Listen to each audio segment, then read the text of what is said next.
and the rest of it is like the Boondocks. It's not like that. Here it is scattered from north to south. One of the biggest cities in India is Kannur in terms of population. Many of us don't really accept it, but this decennial census figures are not wrong. Okay, so this is evenly distributed throughout the state. Now these are the kind of conditions which you can't create. It's very difficult to create again through planning and overnight. You create the Delhi-Mumbai industrial corridor. How long have you been hearing about it? Great plan, great dream, like all these bullet trains whizzing around India. In somebody's head they are still whizzing around all over the place, including from Kalikavla to Kasaragod. Bullet trains all over the place. So you have these industrial corridors, freight corridors and all that happening. All good, remain in the dreams of some bureaucrat or some politician or something like that. But to create urban settlement, there are a lot of other factors have to come together. Without any such dreams and all that, this urbanization of Kerala has happened as a phenomenon in the social and demographic transition of this state. And these are all connected, my friends. High HDI, demographic transition, urbanization, these are all connected. You can't engineer it very easily, with beautiful PowerPoint presentations made by glib, smart bureaucrats and all that. It sounds all terribly impressive, but we've been hearing a lot of this talk for a very long time, but only Kerala has done it in these important parameters. Plus the fact that it's almost 100% banked state, with almost everybody having bank accounts. We are still talking about the Prime Minister has got a very good plan, Jan Dhan, to bring this, everybody, now the fashionable thing is inclusiveness, everybody has to be brought in. But despite the best efforts and all that, everybody may have a bank account, hardly anybody is using most of those bank accounts. Kerala has reached that goal much before people started talking about it. Network state, connectivity. So truly today, if there's one part of this country which can become a Taiwan of India, it's a no-brainer. There is no other path with all the will in the world which can become the Taiwan of India except Kerala. Because the necessary conditions which are required for some region to even aim at becoming the Taiwan of the country exist only here. And it will take a long time for them to come up there. So the second factor which was really responsible, first factor, as I said, is a huge dollop of luck. The second factor is the fact that I had the good sense, which at that time I didn't realize, of course. Maybe this accidental decision to come and locate myself in Kerala, because subsequently in so many ways it helped me. As we needed new skills, we needed new abilities, and we found it always very, interestingly, it was available locally. There was somebody who was either already working somewhere or who was willing to come back from somewhere. The Malayali diaspora in that sense represents a huge resource, because there are many of them willing to come back for a fraction of the salary which they are drawing somewhere else, purely because they can be near their home. How many of us have tapped that? People who are used to working in modern industry, who are used to modern work culture, who are used to things like 5S, Six Sigma. These are just, how do you work in a Six Sigma environment? Which is why I am actually, just as a digression, I am horrified actually at the prospect that we will have bullet trains in this country. Bullet trains to run need a Six Sigma level of quality management. Otherwise you will just find bullet trains shooting off the tracks at every curve and horrible accidents and everything shut down. Even with the primitive 19th century rail technology which we have, which operates in most of India, with the kind of accidents which happen, they are connected. So you cannot just sort of pluck things out. We still think there are these quick fixes in this country. Just get down Shinkansen technology and transplant it onto some 19th century thinking here, and you expect it to work. It's not going to work. You have to, a lot of things have to change. So we had access to this kind of, I never realized it. As we went along, I realized that you need talent in some special branch of quality management, some special branch of, some technology development, etc. And somebody would just walk into our office saying that I'm looking for a job. I understand you're looking for somebody like this, and And lo and behold, he's a polymer technologist and with this particular background. And I was thinking, where did this come from? And he's from local guy and with qualification which normally I could not have afforded. But because he wants a job near his home, because he wanted to come back, we were able to hire him. So, this is a fairly big digression, but the reason why I said this was in answering the questions of, or in trying to do justice to yesterday's subject, I found myself pondering about what are the knowns and unknowns about Kerala, and I realized that a lot of it, I think we should unlearn many of these things which we know about Kerala. And if we try to forget about it, we will be more successful as entrepreneurs when we think of starting on our journey. And we should not be nervous or we should not be afraid or anything. So, but many of you are potential entrepreneurs, don't believe any of these things. I'm telling you that because when I say that, am I saying there is no Nokuguli or no Attimari? That's not what I'm saying. I'm saying, you ask any of these successful guys, have they all been exempted by some GO of Government of Kerala from Nokuguli and Attimari shall not apply to Penpod, or shall not apply to Agape, shall not apply to XYZ company? Have any of them been exempted from this? Then how are they operating? So obviously this is not important. You will start talking about this when you have nothing else to talk about. You know, when you don't have a business, when you don't have a value proposition, etc., then you will start blaming everything in the world, including Nokuguli and Attimari. That's what I mean. So I am not at all suggesting that these problems, there are no problems or anything. And problems, hey, by the way, which country are we talking about in doing business? When people say, just go across the border to Tamil Nadu, to Coimbatore district and it's paradise. Paradise? With 10.5 hours load shedding? And the kind of corruption, you cannot even dream about it. Only somebody who has actually gone and done business there and tried to do it will know what we are talking about.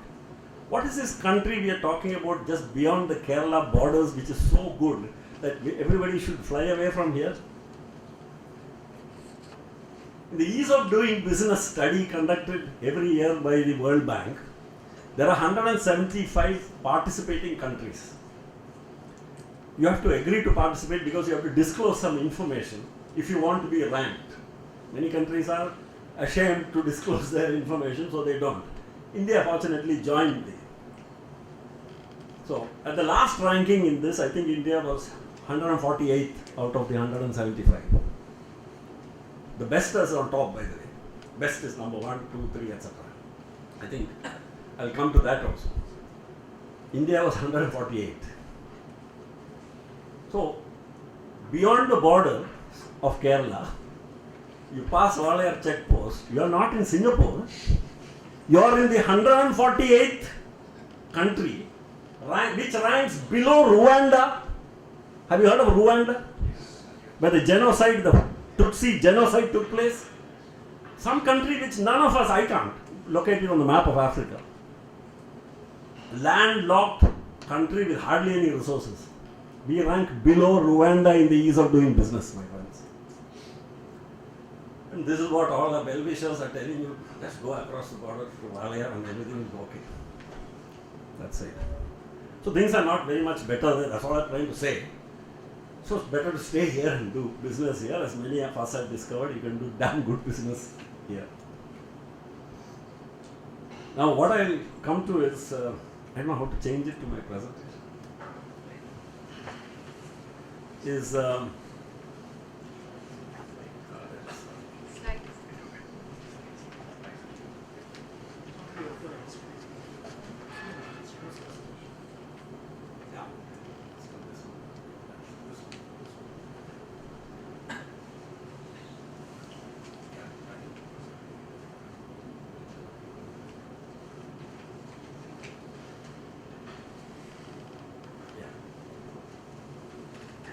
lessons learned from life. I wish there was some music also.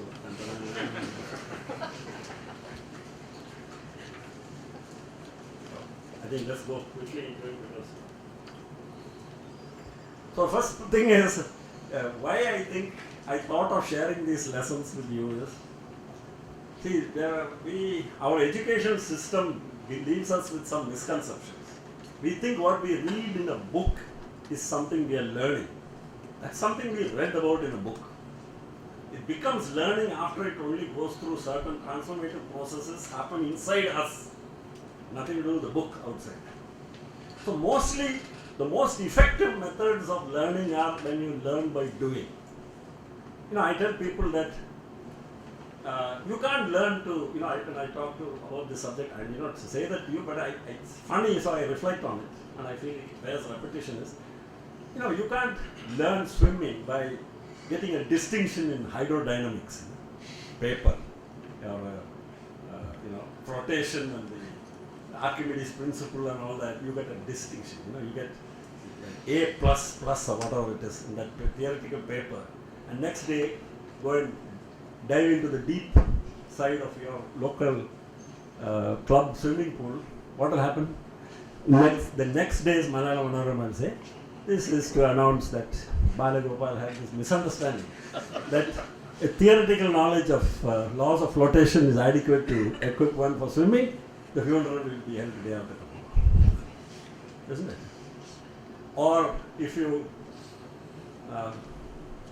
learn the principles of the laws of motion and all the Newtonian physics and get repeated distinctions in that in every paper and every exam you write, and then get onto a bicycle, chances are you'll have a terrific fall in the first 15 feet itself. And after bloodying yourself day after day after day for a few days, then you'll finally learn to master the precarious art of how to stay on the saddle while riding a bicycle. So there's only one way to do that, is by getting into the water, getting wet, drinking some water, or getting on the bicycle, falling off a few times, or equally arcane art, which I have never mastered, which is the keyboarding. How do you do that? I think this can only be done by some freak, How do you use this little finger of the left hand? I can't use the index finger of the left hand, which is how to use. And you find all these things, people not even looking at the keyboard and typing away without a mistake, I think this is not for me. So, in the same way we learn, whatever I've learned and whatever all of us learn is, so whatever I'm going to share with you is things which were learned the hard way, by drinking, metaphorically by drinking lots of water, by falling off many times, by making many mistakes.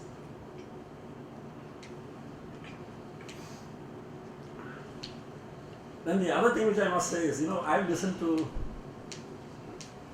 luckily in our Thai chapter we have people who say the truth a lot of the time, and therefore it's very interesting listening to them, because it's full of very human stories. I have listened in the national level to in some seminars by CII and others, and I have heard these guys. I think these are supermen. These guys belong to some superhero league. They don't seem to have ever made a mistake in their lives. Their whole saga is of flawless, brilliant planning. Absolute geniuses seem to have prepared their strategic plans. Flawless implementation. They don't seem to have made a single wrong turn in their lives. I used to feel very inadequate, thinking, my God, how am I even, presuming to do business when you need to be a superhero like this? So, when people ask me, and I look back as to what is the label I should give, if and when I write my autobiography, I say I should write, Murphy was right. Whatever could go wrong, did go wrong in my project. And a lot of it was, of course, due to inadequate understanding of the importance of planning, of thinking things through and all that, which I learnt gradually the hard way. So let's say that the incidence of all these kind of mistakes and things going wrong and all that hopefully came down, because that probably is one of the reasons why we succeeded in what we set out to do. The first point is this is very important, and I think there has been a lot of discussion recently on this subject. Of course, I think what happens is many people, I think we use these words mistakes and failure interchangeably. They are not necessarily the same thing. But I think when we say learn from failure also, a failure is in a sense something, it's because of something we did wrong. That's the only way to look at it, isn't it? Obviously, if we did everything well enough, it wouldn't have been. So we did something wrong. So what was it? So I would like to say as a caveat that see, a business failure is something which is not just when a business fails, the impact, it impacts a lot more people than just you. There are various stakeholders, isn't it? There are employees' families, there are your clients who are waiting for your products, for whom your products are presumably very crucial and vital. They can't very easily find substitutes. So there are lots of impacts well beyond sometimes your imagining, which are affected by a business failing. So what I would like to do is draw one step back from that, because I don't think we should get into the semantics of what is failure and what is a mistake. But saying we actually learn best from mistakes, and this thing has a meaning. Why I am saying this I'll try and clarify. First thing is, mistakes are the secret behind evolution. See, cell replication happens perfectly. There is no copying machine which can replicate the way cells are replicated. But unfortunately, even that almost flawless replicating system makes some mistake once in a while. And it's because of that mistake that we are all here and that life has survived.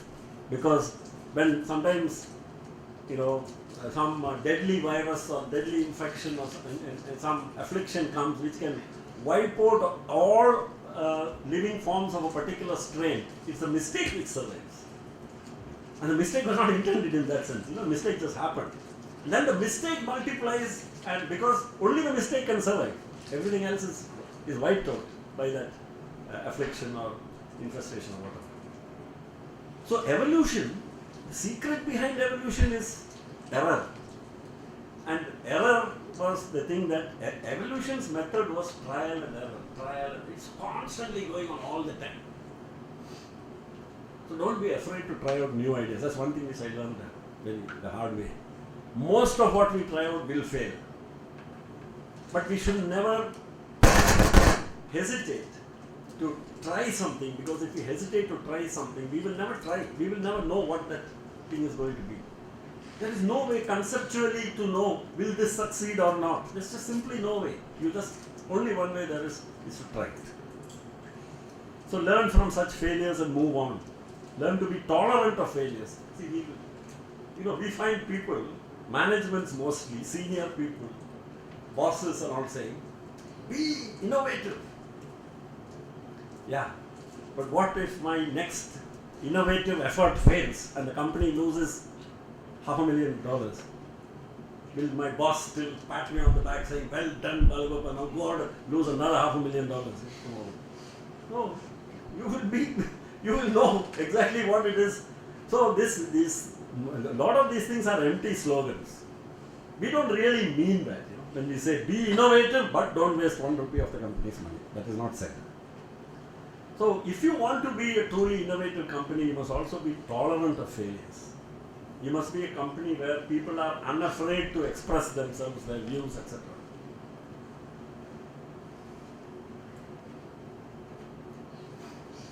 This one is a very interesting lesson. They say about that this is an apocryphal story of Napoleon. They say that during a battle, in those days battles happened on battlefields and not with somebody sitting back in the war room of the US Pentagon and watching big super duper screens, and where you press a button and some like war games, like these computer games, some Iraqi town will be vaporized, and then they will say, okay, we missed something, we hit the wrong town, a few people, collateral damage, so let's go and hit some other town, something. Those days war was, you face them across a battlefield. There was actually a field. So, and I think it was also fairly gentlemanly, because in the evening everybody went to sleep and all that, so next day they can resume the battle. So Napoleon, anyway, even this great man had to occasionally get his sleep. So when he retired to his tent, his instruction to his generals was, wake me up only if there is bad news. Just think about the meaning of that simple thing. What was he saying? What he was saying was, okay, if we won the battle, don't wake me up. Tell me, I want to hear that over breakfast tomorrow. It's all right. But if we are going to lose the battle, if we are going to lose the battle, I need to know that right away. So bad news. Now, how many of us as bosses, as team leaders and all that, would like it if a junior stands up and says, sir, I feel that the plan which we started implementing last month, by next month we are going to lose so much money.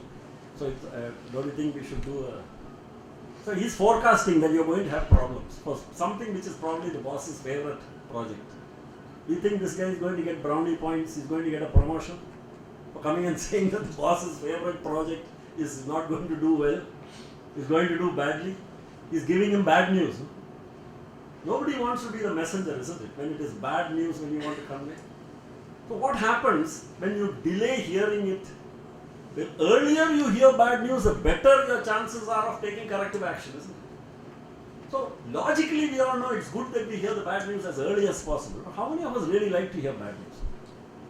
How many of us have created a culture within the organization where people are unafraid to tell us the bad news? That something is not working the way we thought it was working, and it's time we cut our losses now, stop the project, review it, and probably try some other direction. This is not going to work. Most of the time we won't do that. And when do we finally realize this? When it hits us in the face, between the eyes, when we got a nice bloody nose, then we'll say, So like somebody said, no? Man is a reasonable creature. He does the reasonable thing when he has no other chance. The same thing you could have done 1 month earlier, when the information was all there in front of you. No, I refuse. Nothing doing, bang, the table, all the usual, behavioral signs of a ranting boss. And finally he will listen and go back with the tail between his legs. When everything is a mess, you have lost millions of rupees, etc. So don't shoot the messenger. Reward the first information report bearer. Create a culture where people are unafraid to. And then immediately start putting the best resources in your organization to solve the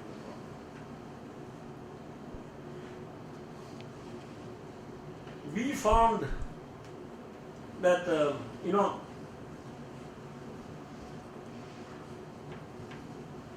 when in doubt, experiment. People say you must innovate. I used to find that a problem to understand. Why should you innovate? Why should anybody innovate? The old saying which we all grew up hearing was, necessity is the mother of invention. What does it mean in plain language? You innovate or you invent or you find a new way of doing things when you have no other go, isn't it? When you have your back to the wall, when it's a question of life or death, then you innovate. Now, in my company's history, when I look back, in the early stages, if I plot a graph of the quality of innovations and on the other vertical axis, I plot financial performance of the company. These two curves were behaving in opposite directions. In other words, when we were a very poor organization with no cash, no profits, nothing, we were most innovative. And as our resources improved, our innovativeness and inventiveness started coming down. And finally it has almost vanished when we came, and our labs and our R&D looked indistinguishable from the R&D of any other successful company. And I used to ask myself, that's paradoxical. I'm giving so much resources. We had all the project proposals will come with great this thing, whatever equipment they wanted, we bought for them, everything was budgeted, we sent them for conferences, this, that, but the innovation wasn't coming. Then I realized, truth is that the key, the secret is how to stay hungry even when you have plenty of money. That's a very difficult thing to do. And that's why many organizations have found that just heavily funded huge labs are not going to produce innovations. Whether it is the giants of the Fortune 500 giants or anybody. They have understood that the scientific innovation and the inventions and the new thinking happens in small, what they call skunk works, small groups. Maybe a graduate researcher and his supervisory professor in some university department with hardly any money. That's where the new breakthroughs are coming in thinking. And the successful companies like Johnson & Johnson, for example, which is a $70 billion giant in the medical product space. Most of the innovations are innovations which happen outside that company, which they buy in, they acquire, they go fund those researchers, because they realized long ago that the key is not to get some researchers, put them in a fancy lab on top of a mountain and give them hundreds of millions of dollars, because then they'll stop inventing. But to give them the money they need wherever they are working, and then reward them later or acquire them later. Managing with available resources the importance of staying hungry. So this is one thing which we learned. This is very interesting. When we started out as a biomedical device manufacturing company, we were the pioneering company in India. There were not too many companies in India which were making medical devices of to international standards. And when we looked around, there were no relevant local standards for these products. There were no local standards, there were no regulatory mechanism for medical devices then, 25 years ago. Even now it is still in draft form. The legislation for introducing regulatory supervision of medical devices is only in draft form today. So what did we do? We could have easily taken the easy way out and said, that means anything goes. No? That means I can make whatever I want to put it out into the market.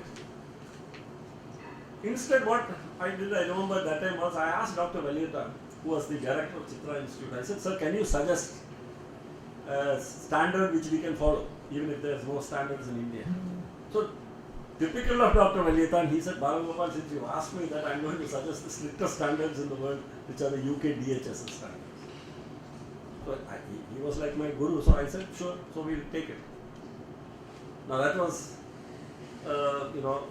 easy thing to say, but a very difficult thing to implement, because the UK DHS standards make the US FDA look like a cakewalk. They are so impossibly strict and so stringent. But by taking this very tough standard that worked out for us, because everything which we tried to do, we were aiming at a very much higher standard and not just something which will pass. You get my point? We were aiming at a standard which nobody imposed on us. And because we took that standard, when finally things like ISO 9000 and TQM and CE marking and all that came, we found it very easy. Because we were way above those standards. Michelangelo, there's a story about him. He says that the real danger is not that you set your standards very high and that you fail. The real danger is that you set your standards very low and you succeed. You get what I'm saying? When you fool yourselves, we fool ourselves. I'm okay.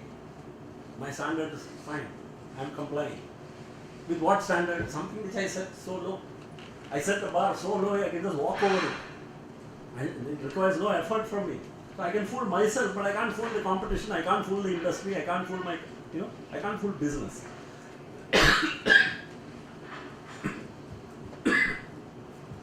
See, one of the things which we, right from the beginning, which we did, and I like to make a joke out of it, that, we adopted a policy, no bribes, no, 100% compliance with the rules and laws of the land. And I used to say lightheartedly about it, that possibly one reason why I did so was because I didn't have any money to pay as bribes. We hardly had money to pay as salaries, so we didn't have the money to pay as as bribes. So, so, but having decided that we will comply 100%, that sounds easy.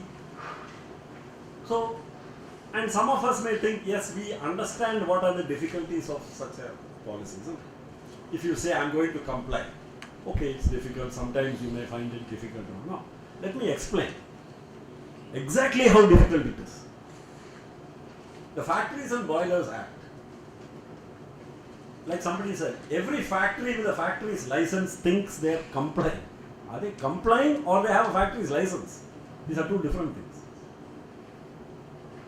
The fact that you have a valid factory's license which is hanging framed on the wall does not mean that you comply with the Factories and Boilers Act. That's a thick document